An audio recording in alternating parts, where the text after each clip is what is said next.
Olá, amigos. Quinta-feira, dia 2 de janeiro, chegamos aí na leitura 1194 dias consecutivos, transmitindo a leitura do Guia do Estudo da Palavra de Deus, uma inspiração menor para guiar você para a inspiração maior, que são as Sagradas Letras, a nossa única regra de fé e prática. O título de hoje, Crucificado por Nós. Deus convida a todos para um relacionamento com Ele, mas apenas os que aceitam livremente o convite e desfrutam os resultados eternos. Como vemos na parábola do banquete de casamento, muitos a quem o rei chamou não quiseram vir. Vimos isso ontem, né? Em pouco antes da crucifixão, Cristo lamentou, Mateus 23, verso 37, declarando que queria reunir seus filhos, mas eles não quiseram. O mesmo verbo grego que significa querer, tê-lo, é usado para o desejo de Cristo para salvá-lo, quanto para a relutância deles em serem salvos. O mesmo termo está presente em Mateus 22, verso 3. Porém, Cristo foi à cruz por eles e por nós. Que amor incrível, né, amados? A ponto de permitir que sua vida fosse tirada por amor a mim e a você. Só isso já basta, né, para nós nos dedicarmos a nossa vida aqui na terra a Ele, em representação a Ele. E o tempo que nós vivemos aqui é muito pouco perto da eternidade.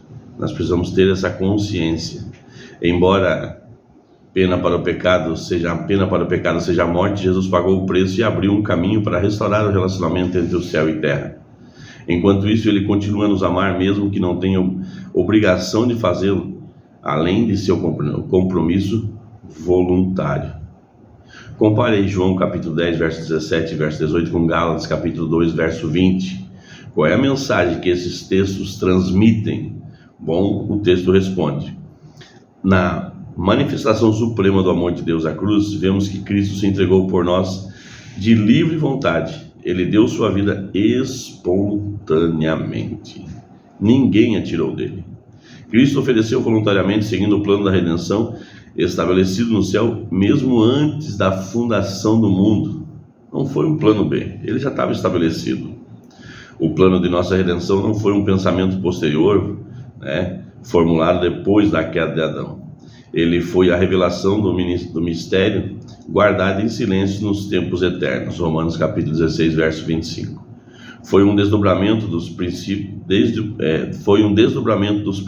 que desde os séculos da eternidade tem sido o fundamento do trono de Deus. Desde o início, Deus e Cristo sabiam da apostasia de Satanás e da queda do ser humano mediante o poder enganador apóstata. Deus não determinou a existência do pecado, mas previu-a e tomou providências para enfrentar a terrível situação. Seu amor pelo mundo era tão grande que decidiu entregar o seu Filho unigênito para que todo aquele que nele crê não pereça, mas tenha a vida eterna.